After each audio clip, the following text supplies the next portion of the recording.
Hello, friends. Lee C. Camp here. This is No Small Endeavor. You're listening to our unabridged interview with poet Christian Wiman. Chris was once the editor of Poetry Magazine, the country's oldest poetry journal. These days, he's on the faculty at Yale Divinity School. I first got to know Chris probably a decade ago.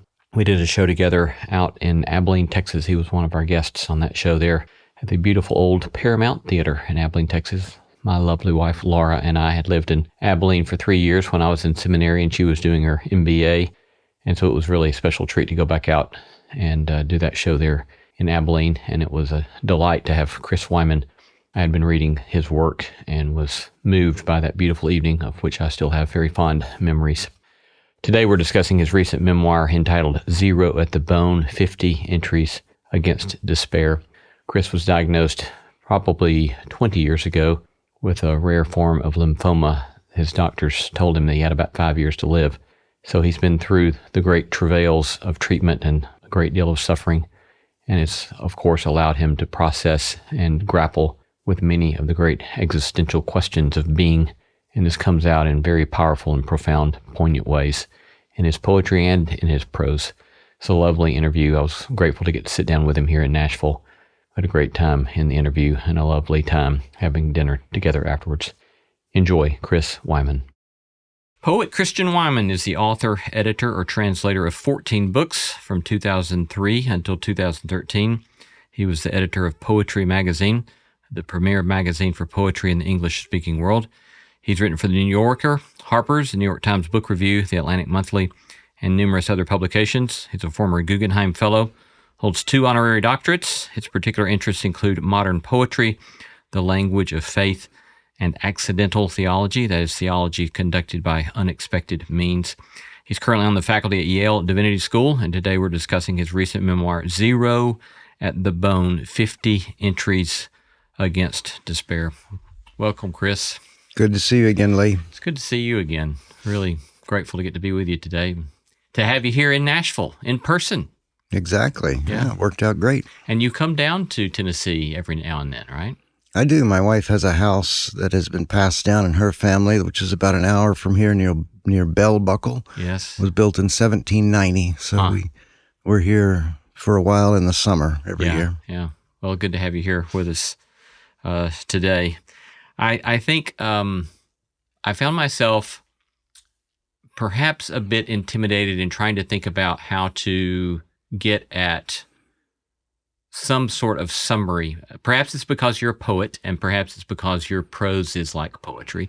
And so I don't want to be too prosaic in my in my sort of sum of your book. But I found as I was trying to do so that I came back to a point that you have in the book. And I was wondering, it may be you actually first pointed me to this poem by George Herbert, or my former student and friend Britt Norville did, who has also read you a lot. So I don't know how I got to the George Herbert poem, but it's actually one of my favorites. And I had quoted it enough that a colleague of mine had her daughter paint one of the phrases from the poem that's hanging on my office wall. My question, I'll recite the poem here, but my question that I'll start with is, in some ways, is it almost like your book is a commentary on this particular poem? So let me recite it for the readers, for the listeners. Ah, my dear angry Lord, since thou dost love, yet strike, cast down, yet help afford, sure, I will do the like. I will complain, yet praise, I will bewail, approve, and all my sour, sweet days I will lament and love. Yeah, it could be. That's a good poem to think of as encapsulating that book. I mean, I do think of those things as completely entangled in my life. Love and anger, absence and presence. I never seem to experience one wholly. It's always raveled together in some way. Yeah. Related, you had this line from Kierkegaard, what is a poet? And he answers, an unhappy person who conceals profound anguish in his heart, but whose lips are so formed that as signs and cries pass over them, they should be like beautiful music. How do you, I guess begin to unpack some of that for us. How do you see all that holding together somehow, or maybe not holding together? Well, for me, poetry has always been the way that it's held together. Poetry is a way of holding ambiguities without having to choose between them. And I think there's a reason that so much of the Bible is in poetry, over a third of it. And we read the Bible incorrectly if we don't realize this, that we're often, if you think of it, so much of life we experience in entangled ways, in ambiguous ways. Even our moments of joy may be shadowed with some sort of sorrow. They often are, even if it's only the fact that the joy ends or the joy shows us a life that we're not living the rest of the time. And so much anguish often is accompanied by fugitive gleams of joy. You can experience joy in the worst circumstances, not happiness, but you can experience joy. And I've experienced that in my life when I've been sick so much of the last 20 years, and yet some of my most graced moments have occurred during those times, and wonderful experiences of joy. W.H. Auden says kind of flippantly that poetry is the clear expression of mixed feelings. And that's probably a little too glib, but it does get at the heart of something, that poetry is necessary to our life because it lets us inhabit the space of life without defining it in a way. You had one line where you said, suffering can suddenly catalyze an intimacy that ordinary life would have prohibited. And it seems that sort of thread of intimacy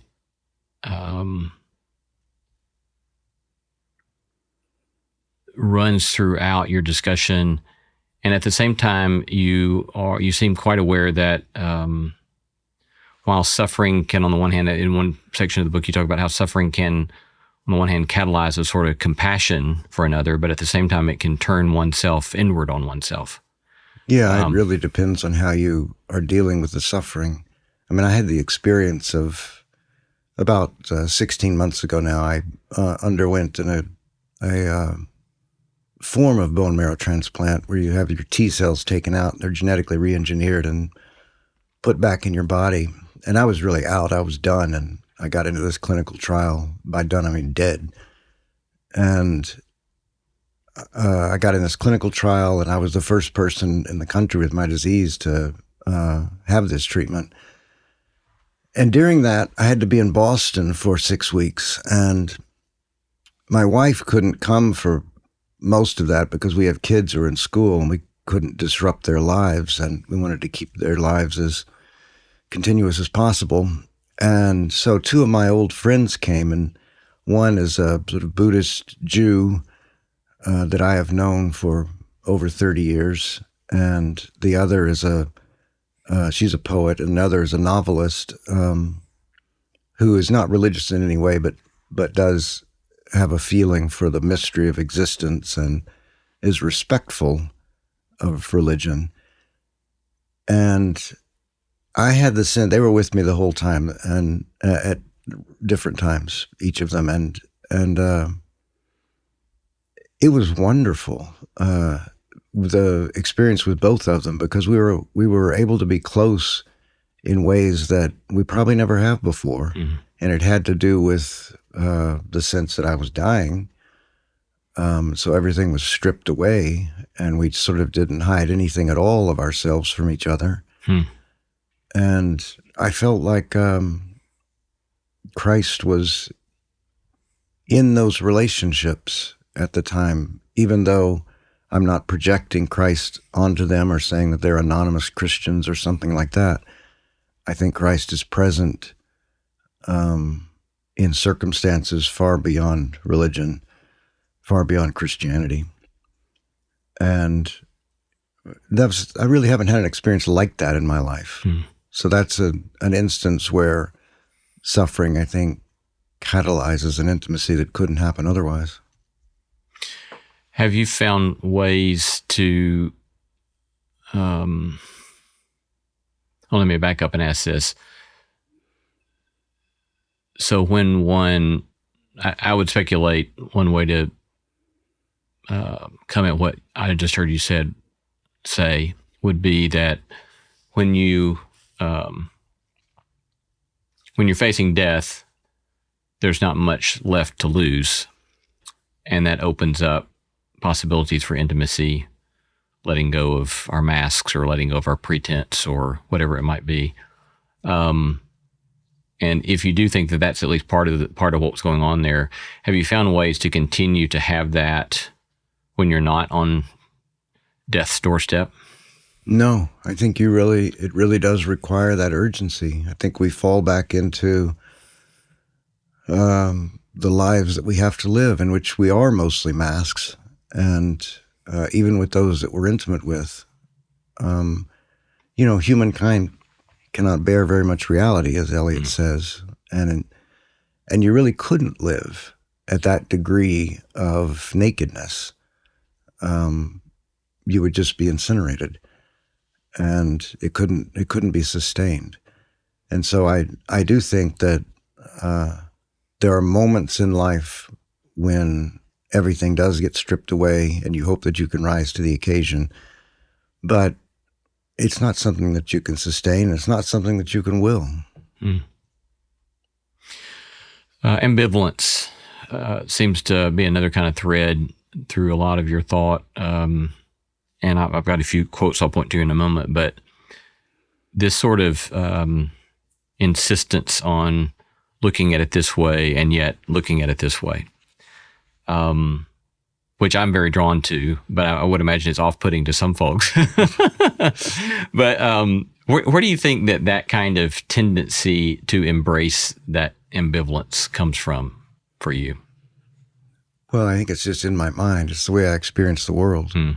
I just did a book with the theologian Miroslav Volf, whom I know you know, and Miroslav and I are very good friends. And we decided, we were having an email exchange at one point, and we decided to, we were getting involved. We said, why don't we just make this formal and see what happens if we send an email to each other every week about what we're thinking about faith and see where it goes. So we just finished it. And I think it was quite frustrating to Miroslav to have me, to have my ambiguities coming back at him every time he made a theological argument. But it was useful to both of us because, that ambiguity, there are healthful aspects of it, but it can also become a muddle and keep you from ever simply claiming what you believe. And so I think it was useful to me to have a kind of clear orthodox position articulated against my muddle. I do think I'm mostly a muddle. On that, you say at one point, here's an obvious truth. I am somewhat ambivalent about religion. Here's another. I believe that the question of faith, which is ultimately separable from the question of religion, is the single most important question that any person asks in and of her life. Unpack those two for us.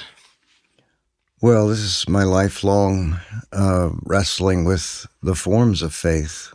I do feel like the faith is the most important thing in my life, but I've never found a form that is satisfying to me, or in which, to put it more bluntly, more sharply, a form in which I don't feel that my own experience is being violated. And so that's a constant wrestle for me because I'm desperate for some community in which to believe. And at various times in my life, I've had that, and I do believe in it very much. And I respect the institution of the church. I respect my students who are going into these jobs. Many of my students are becoming ministers, and And there's something heroic in that at this particular cultural moment. But for myself, I've always felt outside of the institution. And I don't consider myself a Catholic or a Protestant. I do consider myself a Christian. But I'm pretty frustrated with the ways that we try to tame God and try to contain God in ways that make the experience palatable, gentle, socially sort of lubricating. And I think actually the experience of God is often quite difficult to integrate into a community, difficult to integrate into a relationship. And so that's always been a real pull for me, those two things. You said you've had a hard time finding a form that doesn't feel violating of you, I think was your, unpack that a bit. Say more about that. Well, I mean, it varies depending on the form. I mean, I've been to so many different churches, and always something happens that that I just disagree with so profoundly, or often just there's a mismatch between the urgency with which I feel in my own interior communion with and wrestling with God, and the banality of the spaces in which this is supposedly being expressed. And so I'm often bored out of my skull at church, And if I'm not bored, I just disagree so profoundly with what's being said. And I also feel that most churches don't allow for a space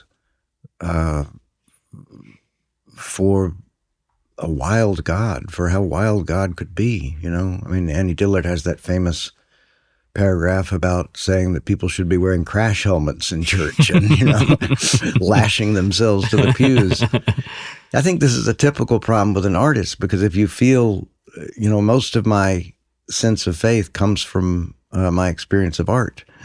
And if that's where it comes from, I mean, that is an intense engagement with God and with reality.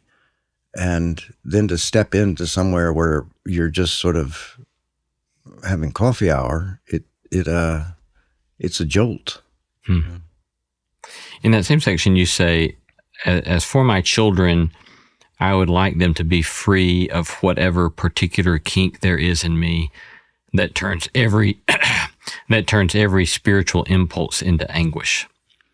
I wish I hadn't said every. It's not every. Most spiritual impulses. But yeah, I would like my kids to have I don't think that I'm a model for a healthy life with God. I would like them to have I think it's quite possible. The people who have had the most exemplary faith that I've noticed in my life have not been like me. They've been much more at ease with the world and with the forms of religion that they practice, and I think that is the model. That's the goal. When you think of that kind of potential exemplary model, any particular people come to mind for you? Well, the first person that comes to mind is my grandmother. She had a kind of being in the world that I thought, I didn't recognize this, of course, when I was young, but I lived with her in my early 20s for a while, and that's when I came to see it.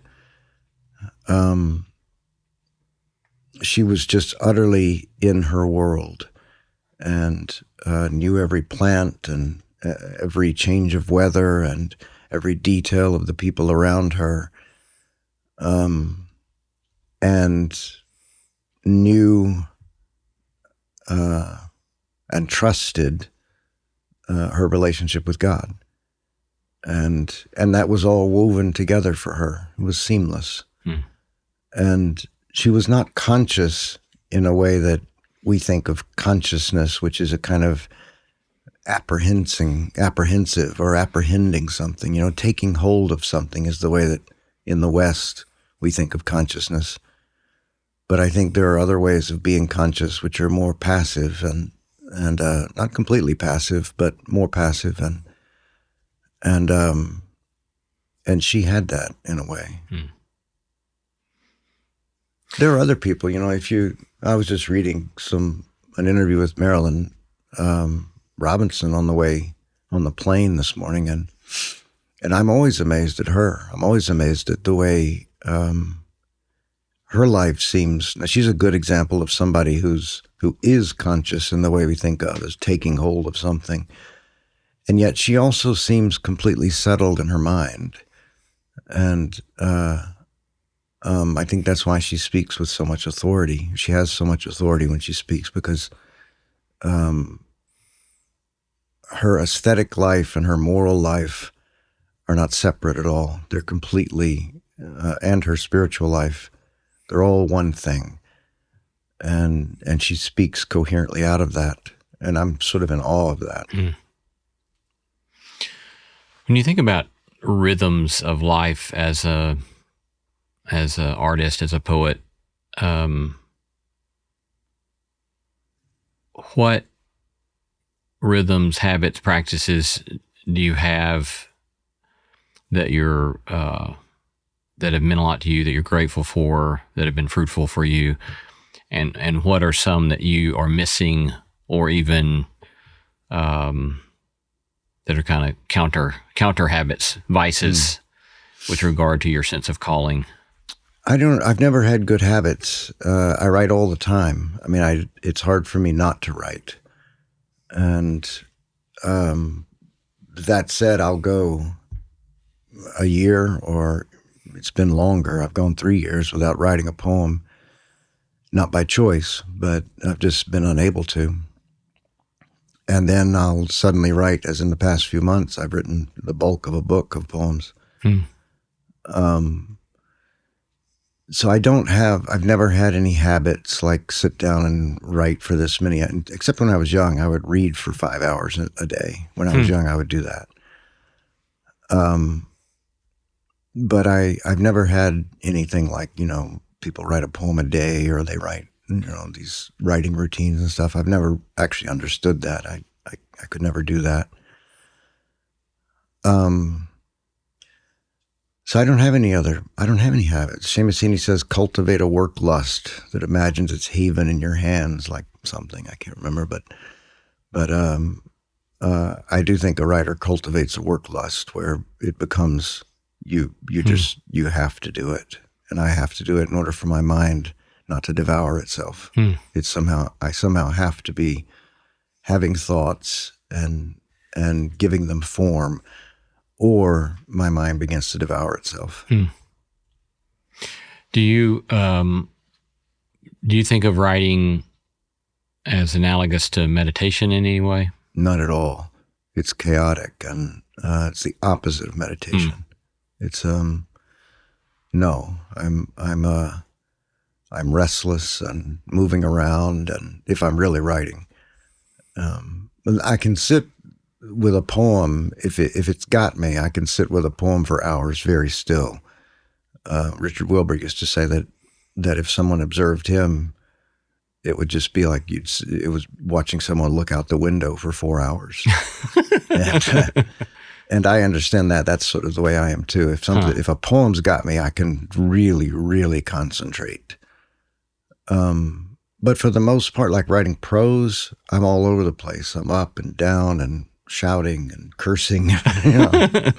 It's not meditative, not peaceful. Do you write, you type, or do you write by hand, or how do you do it? Both. Yeah. I always did everything by hand when I was young, but I've gradually moved to the computer. I do all the prose on the computer now, but poems usually start by hand. Yeah. Grief. You say at one point, time can get stuck in the mind and life of someone who has not learned to properly grieve. So describe for us what you think improper grief looks like. Well, it can take many different forms. I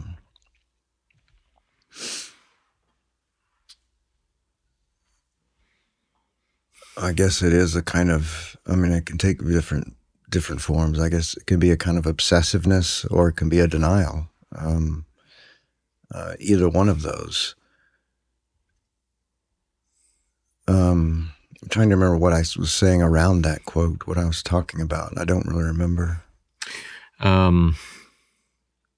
It may have been in essay 42, I Sang Pain, or in that area of the book, I think. But let me ask this. I wondered too if the book is one exhibition of what you take as proper grieving, or at least your one effort at proper grieving.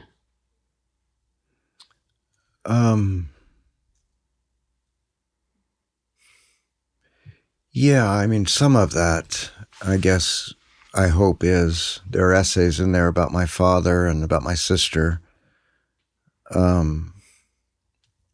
And I guess finding form for some of that, I hope, is proper grief.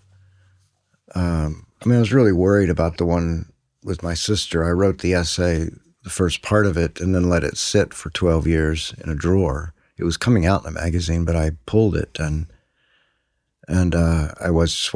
something was wrong, and I didn't feel comfortable with it, and so I pulled it, and I really thought the essay was good, and so it hurt me to pull it. But I didn't know what to do with it, so I put it away for 12 years, and then I realized what was wrong with it, as I say in the book, that I had not given someone enough autonomy and soul, my sister, in the essay. And so I wrote the second half looking at what I had done, which I think made a honorable essay out of it. So that's an example of improper grief. In the first instance, was probably trying to formulate the experience before it was ready to be formulated, and not letting the complexity of the experience in there. And then I hope the proper grief was allowing the grace of the second part into that experience. One of the real lessons of my life as I've gotten older is the way that, and I talk about this in the book, is the way that we think of hope as always projecting forward into the future, but it goes backwards as well. That hope can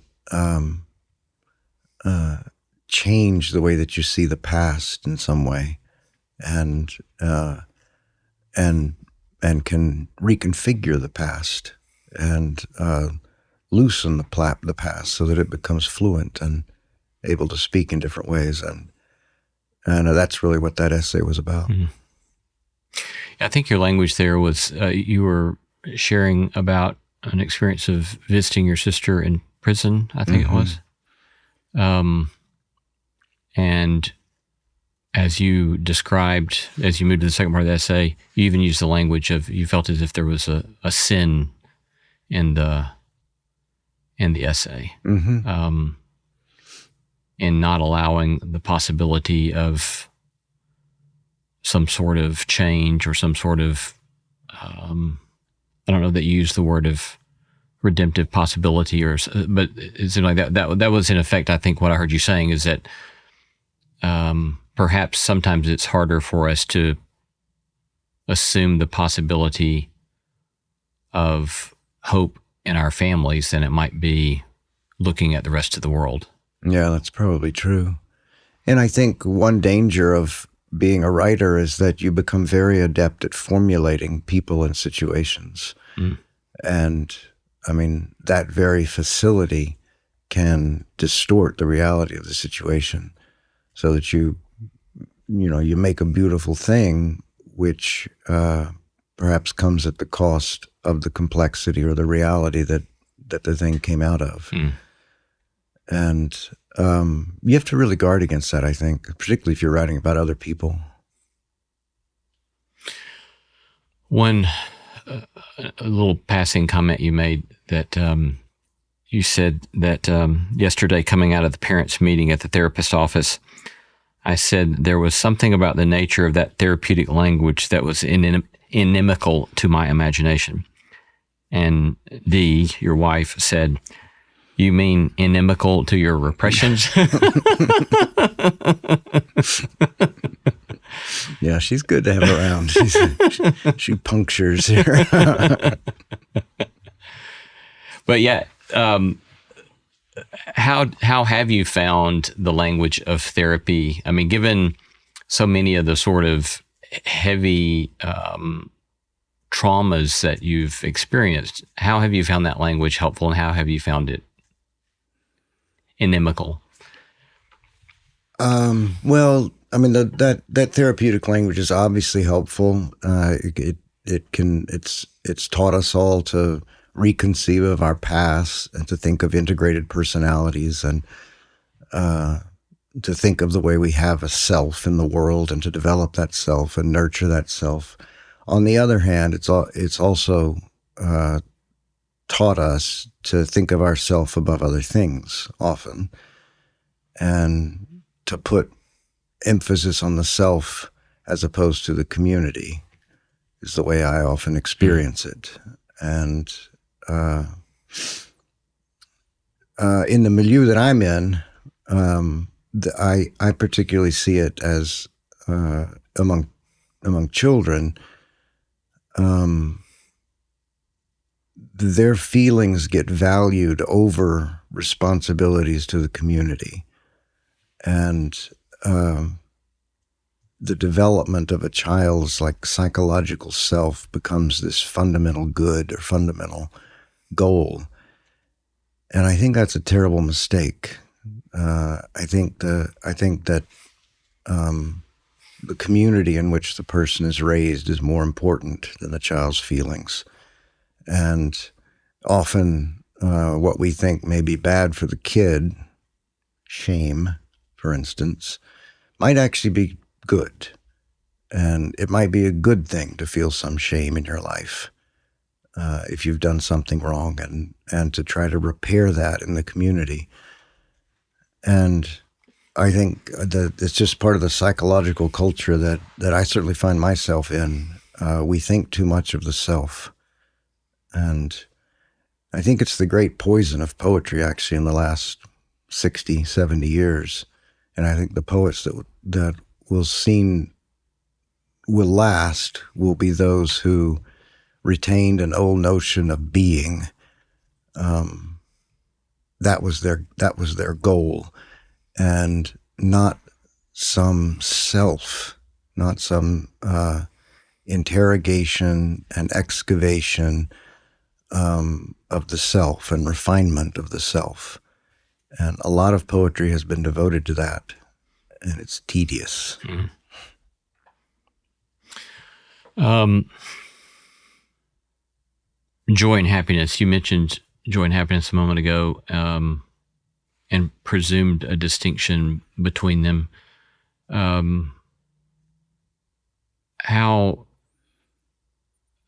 I've tended lately to not carry as much as a distinction between the two, and I'm not sure if that's a good move or not.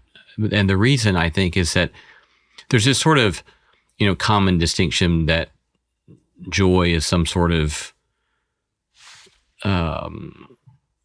something not so much related to circumstances, whereas happiness is more related to circumstances, or at least that's the way I hear a lot of people define the difference between the two. But I still tend to think that,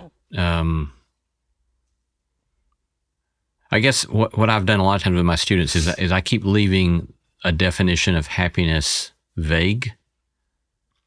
And you don't have to go too far in thinking about happiness and joy to know that any sort of definition of happiness or joy that's grounded simply in dopamine release or pleasure in that regard isn't going to suffice very well. But I kind of like leaving it ambiguous, as this sort of thing that we generally kind of know what it is, but let's just see where it goes. But I don't know. How do you think more about that distinction, or is that distinction important to you? Or It is very important. I think of them as very different. There are different ways to go at it. I think of happiness as being a horizontal feeling, and of joy as being a vertical one. And I do think of happiness as occurring in time, as being associated with time, and a moment of joy cuts into our lives and seems outside of time in some way. C.S. Lewis attributed his conversion to Christianity to 3 experiences of joy that he had when he was young. And he said they left him homesick for a home he didn't know he had. And implicit in that is that what I said earlier, that joy may come with some sort of sorrow attached to it. Richard Wilbur has a poem where he looks at a stream, describes it through 7 stanzas beautifully, and then he says, joy's trick is to supply dry lips with what can cool and slake, leaving them dumbstruck also with an ache nothing can satisfy. And I don't think you'd say that about happiness, that it has quite such a powerful and conflicting hit on us. I did a whole anthology of poems about joy, and the reason I was provoked into doing that was I read an essay by Zadie Smith in the New York Review of Books, which was simply called Joy, and she was distinguishing between joy and pleasure, and she said that she'd had, if she counted up the experiences of joy in her life, she'd had maybe, I think she said 6. And most of them were experiences of love, intense love, or the birth of a child. And then she distinguished it of all these other kinds of pleasure that she had and moments of happiness. And she said at the end that if an angel came down and offered her another moment of joy right then, that she might very well say no. And because they were so destabilizing, they left her feeling in some way bereft. And I thought at the moment, I know exactly what that is, because joy that has nowhere to go turns inward and consumes the person, and it becomes an actually dangerous thing. And joy has to have somewhere to go. And I think the reason for that is because joy comes from God. And we have these moments when our life is cut into, and if we have nowhere for that to go afterward, joy asks something of us. And Jürgen Moltmann says compassion is the other side of a living joy. It asks something of us afterwards. Happiness doesn't ask anything. And I think that's the reason that Zadie was, quite conflicted about it, was that it had nowhere to go. And you can experience, as I was saying earlier, you can experience joy in the midst of great suffering, but you're not going to experience happiness. That's altogether different. Your life is wrecked, and you're suffering, and you're deeply unhappy, but you can have a moment of incredible joy in the midst of that. You have a pretty palpable impatience with scientific materialism in the book, as you've had in a good bit of your work. What's the source of that impatience for you? Impatience? What aspect of science? I love reading scientific books, physics in particular. I get impatient when the world is defined that way, when people think that a scientific description of the world has exhausted the world, or that they've explained all metaphysical aspects of an experience by telling us the physical basis of it. And that happens all the time. I just read a book by Adam Kirsch, who's a friend of mine who I admire enormously. But he wrote in a book about transhumanism that religious people pretend like the I is a mystery still, that there is some mystery to who we are, but scientists know what that is, and they've known it for a long time. That the scientific source of ourselves. And I thought when I read that, that is not true at all. No one knows that. If we knew that, we would know what it means to understand something. We would know what consciousness was. And no one makes that argument, that we know what consciousness is. So I get frustrated when science reaches beyond its realm, or reaches beyond its ability and tries to become a description of everything. But I have to say, I mean, my imagination has been enormously aided by reading about science. Yeah. So put some of that in kind of narrative perspective for us of kind of the scope of your life. So you're raised in a Baptist and or fundamentalist and or Pentecostal home growing up? It was, Southern Baptist with a charismatic bent, yeah. And then do you leave that pretty soon after leaving home? I left it immediately. Yeah, as soon as I read Nietzsche when I got to college, and Nietzsche just seemed to me impossible to argue with. It seemed to me, well, that pretty much blows up that world. And that's funny. I remember writing a paper about him as well in college. Yeah, And then after you you let that, or you find him convincing and let that blow all that stuff up. What are then kind of phases and how you began to process that over time? Well, I became a poet, and I didn't really think of Christianity, but I still, the writers I most loved were religious writers: George Herbert, Marilyn Robinson, Simone Weil I came to very early.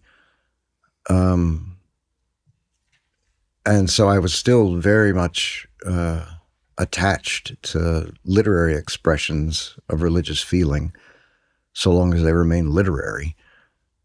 And Simone Weil practically is literary, the parts that I responded to. And I sort of floated, my spiritual life was, came through poetry, came through poems. And I was always convinced that there was something other, because the poems taught me that. They kept showing me over and over that I wasn't entirely responsible for what I was writing, and that the poems themselves reached into realms of experience that I didn't understand. They were far beyond what I could understand, and the poems showed me that. And then eventually, I've always been obsessed with the relation between art and life, and when I was young, it seemed to me that they were antithetical. Yeats says that if Maud Gunn had only loved him, I might have thrown poor words away and been content to live. And I always felt that life was the fuel for art. And yeah, part of my maturation was growing to see those things as fused, that you can't separate them really at all. And so the poems, like those moments of joy, were asking something of me. They were asking to be translated into life, to have an expression in life. And I don't understand why more artists don't make that move. I don't understand why they can be so in touch with the numinous in their work, and then it just becomes inert in their life. But that is the case for a lot of people. But for me, the poems ask something. And so I had to I had to make a conscious movement toward faith in my life. I think the first time I met you and interviewed you was about your memoir, My Bright Abyss. And I think at that point, I assumed that your rediscovery of faith of some sort kind of came more out of the fact that you were somewhat recently had fallen in love and had also been diagnosed with a potentially terminal cancer. How did those factor into this, or was it more your experience of poetry? Well, the experience of poetry made faith an abiding concern my whole life. It never went away. Meeting Danielle led me to want a form for it. We began to pray before meals, and we almost went to church the day we got engaged. We paused, I write about it in the book, we paused outside the door and thought about going in. I mean, right at the door. And then we both kind of laughed and didn't do it. and then I got the diagnosis, and that did make the need for a form urgent. And yeah, so I went to a church then. Yeah.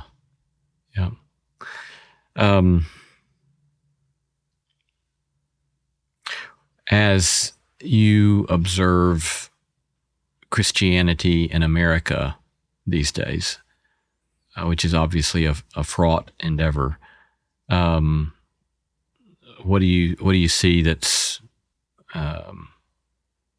frustrating, exasperating? What do you see that gives you some sort of sense of hope? My students give me a great sense of hope. I mean, they are, a lot of them are very anxious and conflicted in their own religious beliefs, and people who are certain about their religious beliefs would have contempt for them. But they are genuinely trying to do good in the world and genuinely trying to come to terms with the call of God as they have understood it. And I really admire it. They're coming from so many different directions, all different ages. Some of them have had other careers. Some of them are right out of college. But they are embarking on a path that in which the rewards are minuscule and contempt is everywhere, and yet they're doing it. And so I find their lives very hopeful, and they go into prisons, they go into hospitals, they have all these experience working with people who need it and people who need help. So that is definitely a source of hope. I mean, my sense of hopelessness is like so many people I know. It's the way that Christianity is manipulated in this country, the way it's fused with politics. It's become an obscenity. I mean, you don't need me to say that. I don't have anything new to say about that. It's gross. Yeah. You quote one of my favorite passages from Thomas Merton. He says, "Many poets are not poets for the same reason that religious men and women are not saints. They never succeed in being themselves. They never get around to being the particular poet or the particular monk they are intended to be by God. They never become the man or the artist who is called for by all the circumstances of their life. They waste their years in vain efforts to be some other poet or some other saint." I guess one of the reasons I resonate with that is I can see myself in that. How so?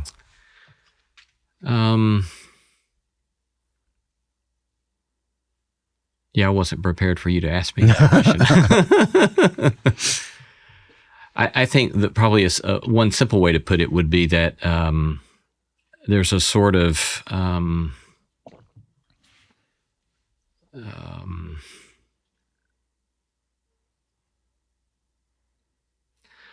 there's a sort of social form that's expected in the Bible Belt that one, if you're in any way involved in making a living based upon theology or religion in the Bible Belt, it seems that there's always a set of realities that you're having to constantly figure out, when am I ready to push against that and when am I not? So there's this sort of, it's a sort of self-consciousness that you almost feel like you have to be paying attention to, so that you're not a fool that goes blindly, you know. And yet there comes a point, I think, at which you have to begin to say, a sort of, as I've said a lot over the last decade, you get to the point where you have to go on this pursuit of a quest of a healthy, I don't give a damn.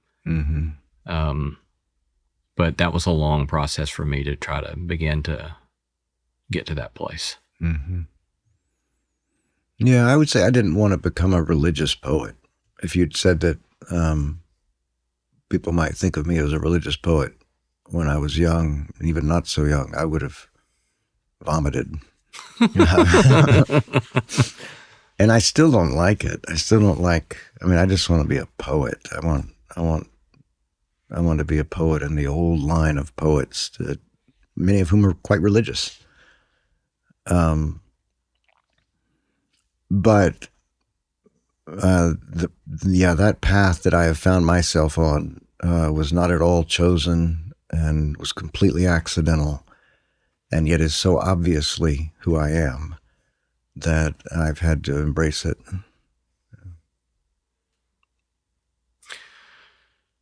Was there a point at which you came to acceptance about that? Something in particular that precipitated acceptance about that? Well, I think the book I wrote, you called Every Riven Thing, which was the first book I wrote after my diagnosis. That really changed everything for me. That was my third book of poems, and it just broke everything open formally. It was much more aggressive and in its shifts of forms, and the poems had more velocity and more urgency, and that all came from God. That all came from the poems being both tortured and blessed by this relationship. And so after that happened, I recognized, I didn't come to terms with it exactly, but I certainly recognized, well, this is a change, and this is something different. What does you talk about the book of Job at some length in this recent book, but when are in your times of grief or in your times of suffering, and if feel free to say, let's pass on that question, but when you're in those places, what does your lamentation, what does your imprecation look like? It's not I never feel angry at God, not like that.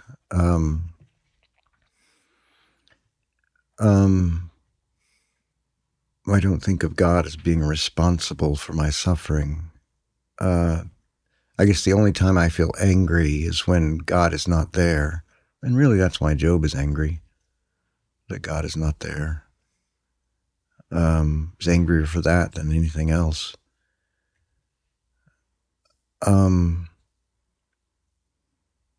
What does it look like?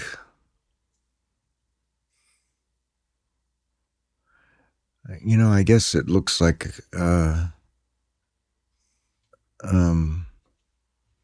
are laments in that book where I do express some of that, although that book was written entirely before my last illness, was finished before that. I guess it comes out in the work, but unlike anyone, the lament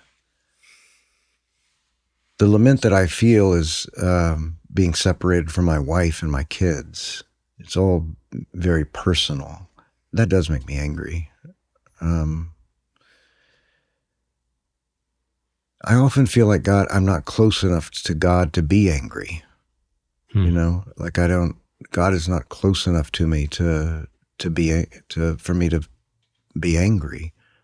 And that's my great lament as a Christian, really, is that I thoroughly believe in God. I don't ever question that. But I do question whether humans can know God, whether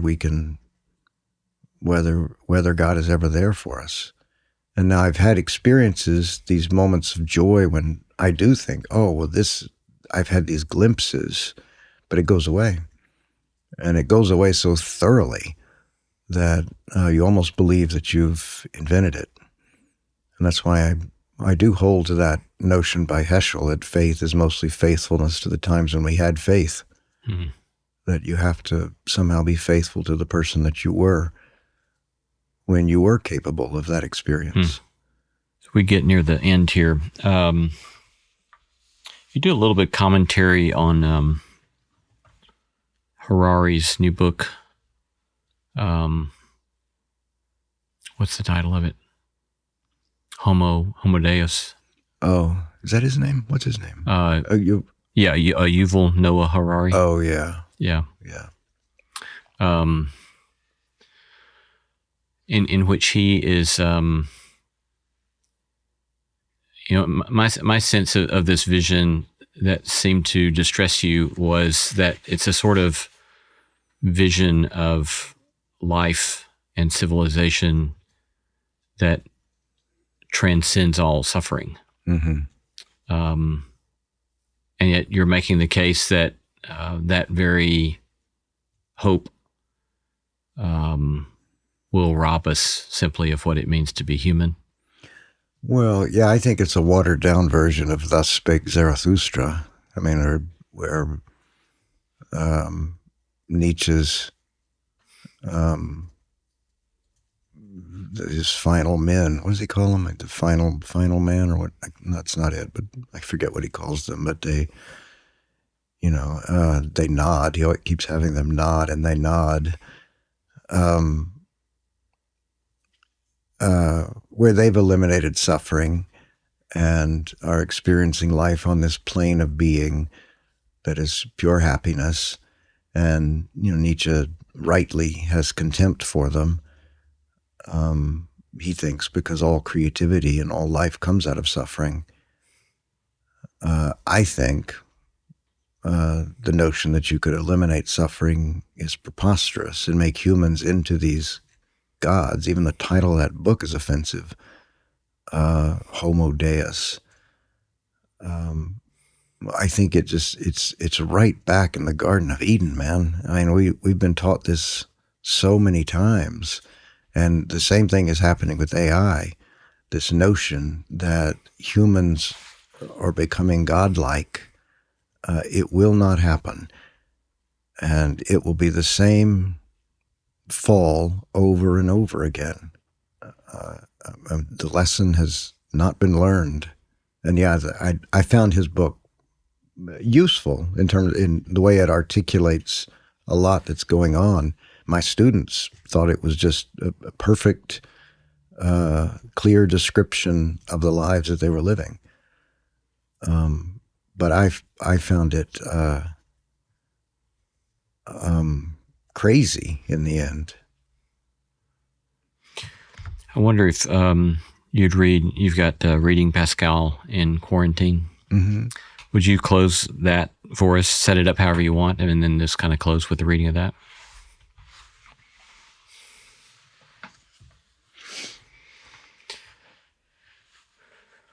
Yeah, this is from a passage in Pascal, where he's talking about, I don't think I quote him accurately. Pretty sure I don't.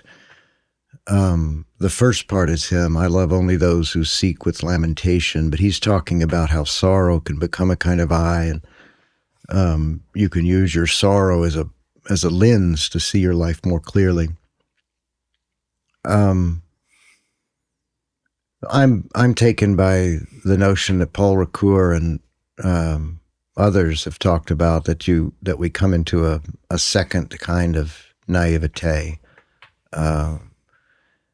Somebody said it before Ricoeur, but I can't remember who it was. But the notion that you have to recover some sort of radical innocence, and it's not the innocence of childhood because it's passed through the fires of adulthood, but it is some renewed vestige of that kind of naivete where you can think about your relationship with God and experience your relationship with God and with other people and with reality in the way that you once did. Reading Pascal in quarantine. I love only those who seek with lamentation. I love only those whose lives evince some timeless entire. To weep is to see, to be is to bow. I love only those who know a whole new naivete. Talking to Chris Wiman here in Nashville with us, come down from Yale Divinity School. Chris, it's been a delight to be with you. Thank you so much. Thanks for having me. Great to see you.